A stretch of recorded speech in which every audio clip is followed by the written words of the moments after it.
Hello friends, welcome back to my YouTube channel Joyful Learning.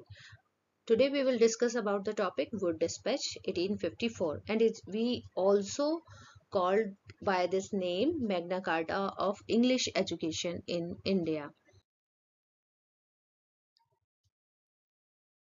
Wood Dispatch 1854 जैसे कि हमने पिछले लेक्चर में मेकाले के बारे में भी पढ़ा था और मेकाले ने कैसे हमारे भारतीय शिक्षा जगत में एक बदलाव की बात की थी और वो बदलाव भी यूरोपियन लैंग्वेज यूरोपियन लिटरेचर को लेकर था। उस टोटली एम्फसाइज करता था कि वो आप यूरोपियन लैंग्वेज और यूरोपियन लिटरेचर साइंस टेक्नोलॉजी को पढ़ेंगे तभी आगे बढ़ेंगे और विश्व में आपकी पहचान स्थापित हो पाएगी। उसी तरीके से जब ईस्ट इंडिया कंपनी का जो चार्टर एक्ट था 1833, उसके बाद एक रिन्यूअल की बात होती है कि अब चार्टर एक्ट का रिन्यूअल होना है 1853। 1853 में रिन्यूअल 33 के बाद 1833 के बाद रिन्यूअल होना था उसका 1853 में। अब by this time the British Parliament recognized the need to address education issues in India. Then parliamentary committee was appointed to examine the condition of Indian education system. अब जो प्रॉब्लम्स है उसके लिए एक कमेटी अपॉइंट की जाती है। तब 19 जुलाई 1854 को वुड डिस्पैच इंट्रोड्यूस होता है और ये जो वुड डिस्पैच है ये चार्ल्स वुड के नाम पर रखा जाता है एंड वो president of board of control भी रहे थे उस समय पर। अब इसका मैंने एक नाम और लिया था, it is called the Magna Carta. Magna Carta इसलिए क्योंकि because it led the foundation and guiding principle of the entire modern education system in India. इन्होंने एम्फसाइज किया था कि foundation and guiding principle of entire modern education system in India, इसीलिए इसको Magna carta of India भी कहा जाता है। अब चीफ रिकमेंडेशन की बात करें तो हम इसमें कुछ ऐसे बिंदु हैं जिनके लिए वुड डिस्पैच ने सीधे शब्दों में डिफाइन किया है। सबसे पहले इन्होंने बोला कि रिस्पॉन्सिबिलिटी ऑफ एजुकेशन, इसके लिए देखिए उन्हीं के शब्दों में क्या है, among many subjects of importance none can have a stronger claim to our attention than that of education and it is one of our most sacred duties. ये वो डिस्पैच कहते हैं कि सबसे सेक्रेड ड्यूटी जो है वो एजुकेशन है हमारे लिए। एम के लिए क्या कहते हैं उन्हीं के शब्दों में कि we have moreover always looked upon the encouragement of education to raise the intellectual fitness and moral character of these who partake the advantage and so to supply you with servants to who poverty you may with increased confidence commit office of trust। ये इनका M of education है। Next बात करते हैं medium of education. अब medium of education में क्योंकि जैसे कि मेरे पिछले लेक्चर में मेकाले को भी हमने पढ़ा, तो मेकाले भी इसी तरीके की European literature, European language, European science and technology की बात करते थे, टोटली उसको डेविएट कर देना चाहते थे टोटली इंडियन एजुकेशन सिस्टम से। तो यहाँ पे जो बात की, क्योंकि काफी भारतीय जो थे वो उनमें बहुत ज्यादा गुस्सा भी था इस चीज को लेकर कि आप पूरे ही हमारे एजुकेशन सिस्टम को चेंज कर दे रहे हैं। तो इन्होंने बोला कि we look to the European language and देखिए हाँ और नहीं, and to the vernacular language of India to other as the media for the diffusion of European knowledge and it is our desire to see them cultivated together in all schools in India. मतलब दोनों को ही adjust करके अपनी बात को रखना चाहते थे कि हम यूरोपियन लैंग्वेज और वर्नाकुलर लैंग्वेज दोनों को एक डिफ्यूजन की तरह यूज करके स्कूल्स में चलाएंगे। नेक्स्ट इन्होंने बात की कि करिकुलम ऑफ एजुकेशन।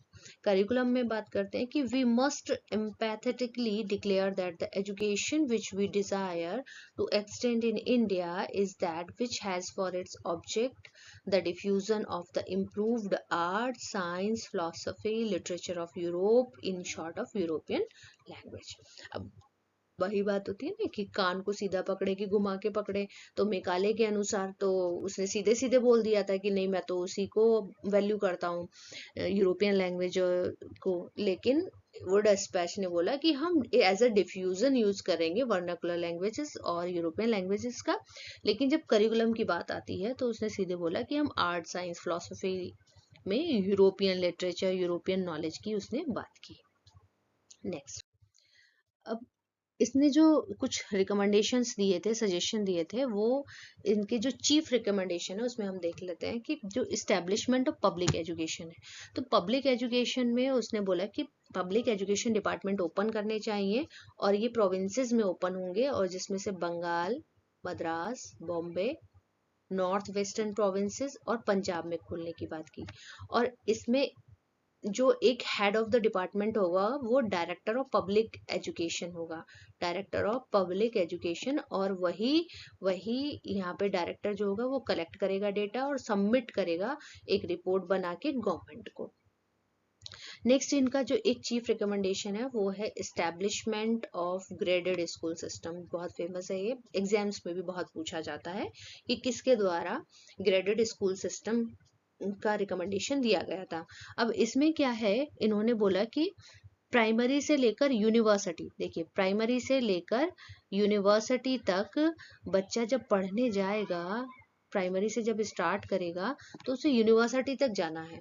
और जो प्राइमरी से मिडिल स्कूल, मिडिल स्कूल से हाई स्कूल, हाई स्कूल से कॉलेज और कॉलेज से यूनिवर्सिटी, ये ग्रेडेड स्कूल, देखिए ड्रॉप डाउन से बना ग्रेडेड स्कूल सिस्टम की जो इन्होंने बात की। और उन्होंने कहा कि ये एक चेन की तरह काम करेंगे, लिखा है ना इंटरकनेक्टेड, इंटरकनेक्टेड काम करेंगे प्राइमरी से हायर एजुकेशन तक। और बच्चे को ये नहीं लगना चाहिए कि बच्चा एक स्टेज से दूसरी स्टेज में जा रहा है, नहीं, वो जबकि एक ऐसे हो कि स्पाइरल फॉर्म में हो, और उस स्पाइरल में एक इंस्टीट्यूशन से दूसरा इंस्टीट्यूशन कनेक्ट होना चाहिए, एक स्टेज से दूसरी स्टेज कनेक्ट होनी चाहिए, और ये आपस में इंटरकनेक्टेड रहेंगे तभी बच्चे को ऐसा एनवायरनमेंट वो दे पाएंगे। तो ये ग्रेडेड स्कूल सिस्टम बहुत अच्छा था उस समय पर जो इन्होंने रिकमेंडेशन दिया था।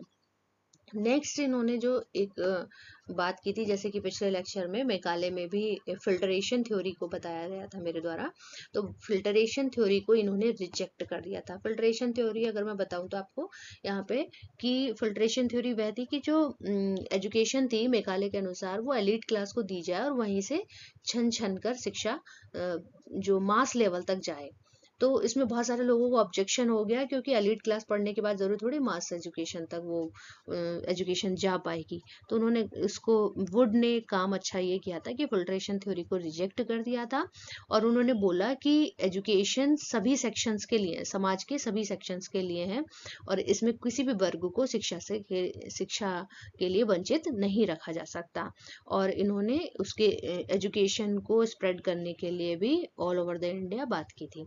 नेक्स्ट, एक फिर रिकमेंडेशन था इनका एस्टेब्लिशमेंट ऑफ यूनिवर्सिटी। अब देखिए इन्होंने 3 यूनिवर्सिटी खोलने के लिए प्रपोजल दिया था। 3 university was proposed in Bengal, Bombay and Madras. जैसे इन्होंने पहले पब्लिक एजुकेशन डिपार्टमेंट खोलने की बात की थी, बंगाल, मद्रास, बॉम्बे एंड पंजाब, इन्होंने फिर 3 यूनिवर्सिटी खोलने की बात की, जिसमें university of Calcutta, university of Bombay और यूनिवर्सिटी ऑफ मद्रास। 4 में वो डिस्पैच आया था, लेकिन 1857 तक ये तीनों यूनिवर्सिटी ओपन हो चुकी थी। University of Calcutta, university of Bombay and university of Madras, ये इन्हीं के रिकमेंडेशन पे था। 1857 तक ये यूनिवर्सिटी खुल चुकी थी। तो ये एक अच्छा प्रस्ताव था उनका, और क्योंकि ये भारत की पहली 3 यूनिवर्सिटी थी जो एक मॉडर्न एजुकेशन सिस्टम के स्ट्रक्चर पर ओपन हुई थी। नेक्स्ट, इन्होंने बोला कि जो मॉडल्ड होंगी ये university, modelled on the university of London, उसी की तर्ज पे इनको बनाया जाएगा। और इन्होंने एक स्ट्रक्चर भी दिया है कि each university would have a chancellor, vice chancellor and government nominated scholar. अब सीनेट की बात करें, अब यूनिवर्सिटी है तो पहले यूनिवर्सिटी एस्टेब्लिशमेंट जो हुई थी वहां पर क्लासेस नहीं चलती थी, जैसे आज के टाइम में कि आप ग्रेजुएशन, पोस्ट ग्रेजुएशन, रिसर्च तक की बात आप यूनिवर्सिटी में करते हैं। लेकिन उस समय पर उन्होंने बोला कि ये एडमिशन लेंगे, कंडक्ट एग्जामिनेशन कराएंगे और फ्रेम करेंगे करिकुलम को जो भी एफिलिएटेड कॉलेजेस होंगे। तो ये स्टार्टिंग है हमारी मॉडर्न यूनिवर्सिटी की। उस समय पर एडमिशन, एग्जाम और करिकुलम फ्रेम करने का काम जो होता था वो यूनिवर्सिटी का होता था। Establishment of teacher training college. Teacher training college में, क्योंकि वो डिस्पैच में बहुत सारे इस्टेब्लिशमेंट हुए थे। पहला था पब्लिक एजुकेशन डिपार्टमेंट, दूसरा था इस्टेब्लिशमेंट ऑफ यूनिवर्सिटीज, नेक्स्ट आ गया अब establishment of teacher training colleges. अब इन्होंने बोला कि टीचर ट्रेनिंग कॉलेज इस्टेब्लिश हो एवरी प्रोविंसेस में, हर प्रोविंस में, हर प्रांत में टीचर ट्रेनिंग कॉलेज खोले जाएं और ये भी इंग्लैंड मॉडल के बेस पर हों और इसमें सैलरी अच्छी दी जाए जिससे हमारे प्रोफेशन में अच्छे लोग अट्रैक्ट हो पाए। ग्रांट एंड एड के सिस्टम की बात की इन्होंने, तो इसमें इन्होंने बोला कि फाइनेंशियल असिस्टेंस स्कूल को उसी कंडीशन पे दी जाए जब वो प्रोविजन करें क्वालिटी सेकुलर एजुकेशन का, एफिशिएंट लोकल मैनेजमेंट हो, charging reasonable fees from students, acceptance of government inspection and compliance with grant and aid rules. तो इन कंडीशन पे ही किसी विद्यालय को ग्रांट दी जाए, अदरवाइज उन्हें ग्रांट ना दी जाए। जैसे इन्होंने इसमें बोला है कि जो अगर स्कूल रीजनेबल फीस लेते हैं बच्चों से और गवर्नमेंट के इंस्पेक्शन को टाइम टाइम से कराते रहते हैं, उसे एक्सेप्ट करते हैं, तभी उन्हें ग्रांट दी जाए। ओरिएंटल लिटरेचर की बात करें तो उन्होंने बोला कि हम ट्रेडिशनल इंडियन लिटरेचर को एक्सेप्ट करते हैं, सपोर्ट करते हैं और क्लासिकल लैंग्वेज को भी प्रमोट करेंगे। मुस्लिम एजुकेशन की बात करें तो उन्होंने बोला कि हाँ काफ़ी दयनीय स्थिति है और हम इसे इस पर ज़्यादा ध्यान देंगे। स्पेशल अटेंशन की बात की, एफर्ट्स की बात की और रिमूव एजुकेशनल बैकवर्डनेस की बात की इन्होंने और promotion of inclusive educational opportunity की भी बात की। विमेन एजुकेशन की बात करते हैं तो इन्होंने बोला कि हम विमेन एजुकेशन को प्रमोट करेंगे, जो भी गर्ल्स स्कूल्स हैं उसको खोलने के लिए एनकरेज करेंगे और रिकॉग्निशन देंगे फीमेल एजुकेशन के लिए भी। वोकेशनल एजुकेशन की बात करें तो इन्होंने बोला कि हम स्किल बेस्ड एजुकेशन का प्रमोशन करेंगे और फोकस करेंगे कि focus on preparing individuals for for employment and next इन्होंने बोला कि development of technical and vocational institutions की इन्होंने बात की। तो आई होप सो आपको ये मेरा लेक्चर वीडियो पसंद आया होगा। मिलते हैं नेक्स्ट वीडियो में नेक्स्ट टॉपिक के साथ और आई होप सो आपको पसंद आया होगा। तो please like and subscribe my channel. Thank you.